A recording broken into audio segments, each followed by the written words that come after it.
Kita sering melihat dunia dari sudut pandang kita sendiri, merasa yakin bahwa kita tahu siapa orang lain dan apa yang mendorong mereka bertindak. Tapi, pernahkah kita berhenti sejenak dan bertanya-tanya, apakah penilaian kita adil? Ataukah kita hanya terpaku pada apa yang tampak di permukaan? Ketika kita cepat menilai buruk orang lain, tanpa sadar kita membangun jarak yang tak terlihat, memperkuat asumsi, melahirkan prasangka, dan mengabaikan kemungkinan cerita lain di balik setiap tindakan mereka. Seolah-olah, kita membawa kaca pembesar yang hanya mencari kekurangan, padahal seringkali kita tak tahu perjuangan atau cerita hidup mereka yang sesungguhnya. Apakah mungkin kita hanya perlu sedikit melonggarkan prasangka dan mencoba memahami? Mungkin dengan berempati, kita akan menemukan bahwa menilai buruk hanya akan membuat kita terjebak dalam pandangan sempit. Mari kita coba lepaskan kebiasaan menilai buruk dan mulai melihat orang lain dengan lebih luas.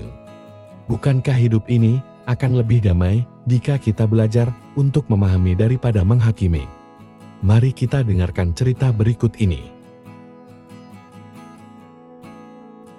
Alkisah di zaman dinasti kerajaan di Cina, hiduplah seorang kakek tua. Dia sangat miskin, akan tetapi raja-raja di istana iri kepada si kakek tua ini. Usut punya usut, irinya para raja dikarenakan si kakek memiliki seekor kuda putih yang sangat indah. Kuda yang seperti ini belum pernah ada sebelumnya. Maka dari itu raja ingin membeli kudanya dan raja menawarkan hadiah yang sangat besar kalau si kakek mau menjual kudanya. Sayangnya tawaran dari raja ditolak oleh si kakek. Raja pun memberikan tawaran kedua yang lebih besar dan lebih menggiurkan, yaitu si kakek diangkat menjadi bangsawan. Akan tetapi, si kakek mengatakan, kuda ini bukan hanya seekor kuda bagiku. Dia sudah seperti anggota keluarga. Bagaimana bisa aku menjual anggota keluargaku?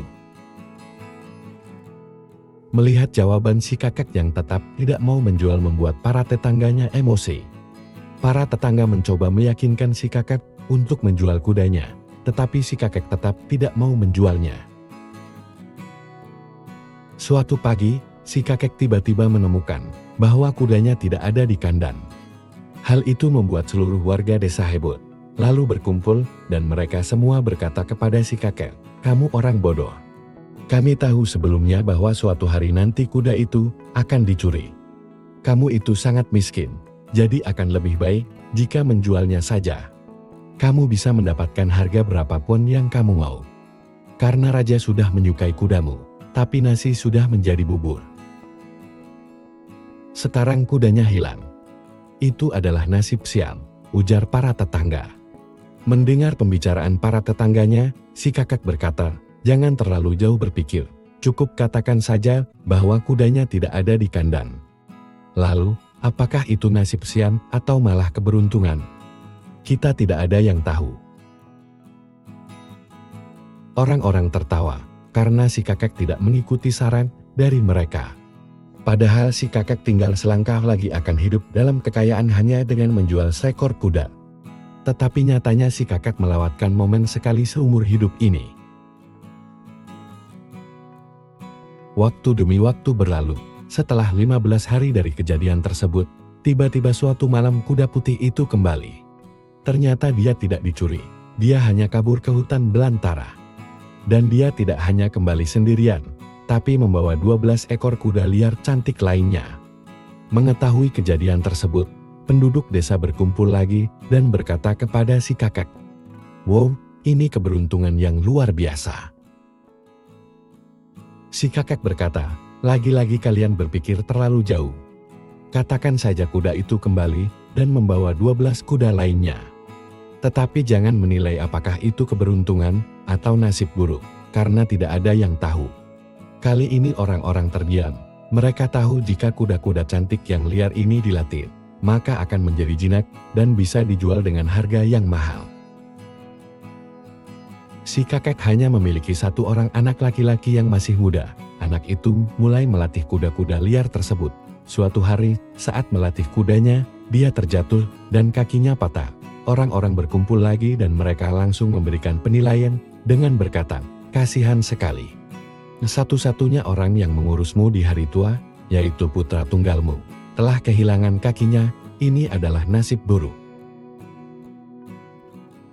Si kakek menjawab, "Jangan terlalu jauh, katakan saja bahwa anakku patah kakinya. Apakah itu nasib buruk atau keberuntungan? Tidak ada yang tahu." Kebetulan beberapa minggu setelah kejadian itu, kerajaan berperang dengan kerajaan tetangga. Semua pemuda di kota diambil paksa untuk menjadi tentara. Tetapi hanya putra si kakek itu yang tidak ikut karena kakinya patah. Orang-orang kembali berkumpul. Mereka menangis karena dari setiap rumah anak-anak muda diambil paksa dan tidak ada kemungkinan mereka kembali karena kerajaan yang menyerang adalah kerajaan besar. Sedangkan kerajaan mereka bisa saja kalah perang. Anak-anak muda mereka tidak akan kembali. Seluruh warga menangis tersedu-sedu dan mereka mendatangi si kakek itu dan mereka berkata, "Kamu benar, ini terbukti menjadi keberuntungan. Mungkin anakmu lumpuh, tapi dia tetap bersamamu. Sedangkan anak kami meninggal." Si kakek kembali berkata, "Kalian menilai anak-anak kalian telah dipaksa masuk tentara dan anakku tidak. Apakah itu sebuah keberuntungan atau nasib buruk? Tidak ada yang tahu." Jika kita melihat dalam hidup, kita akan menemukan bahwa kita sering mencoba mengendalikan kejadian-kejadian dengan memberi cap hasil mana yang baik dan hasil mana yang buruk. Ketika hal-hal berjalan sesuai dengan rencana kita sangat gembira. Tetapi ketika hal-hal tidak berjalan seperti yang kita harapkan, kita merasa cemas dan sedih. Kita seringkali terlalu cepat menilai suatu kejadian dan memutuskan apakah itu baik atau buruk, sial atau beruntung. Tetapi pada kenyataannya kita tidak selalu tahu apakah suatu peristiwa pada akhirnya akan terbukti baik atau buruk seperti dalam cerita si kakek tersebut. Sesuatu yang tampak seperti kabar baik di saat ini, bisa saja ternyata membawa ketidaknyamanan, atau bahkan kesedihan di masa depan. Begitu juga sebaliknya, sesuatu yang tampak buruk pada saat ini, mungkin menjadi sangat berguna di masa depan, dan membawa kebahagiaan. Dalam cerita ini si kakek tidak sedang menilai atau menghakimi suatu kejadian. Dia hanya menerima apa yang terjadi seperti apa adanya. Si kakek memiliki sesuatu yang disebut dengan keseimbangan batin. Keseimbangan batin dianggap sebagai bentuk kebahagiaan tertinggi yang dapat kita alami. Jadi, jika kamu ingin selalu bahagia dalam hidup, maka jangan pernah terlalu cepat menilai apapun, karena apa yang kamu anggap sebagai kesialan hari ini, mungkin besok akan terbukti menjadi keberuntungan bagi kamu. Akhirnya, menahan diri untuk tidak cepat menilai buruk orang lain adalah sebuah latihan kesabaran dan kebijaksanaan.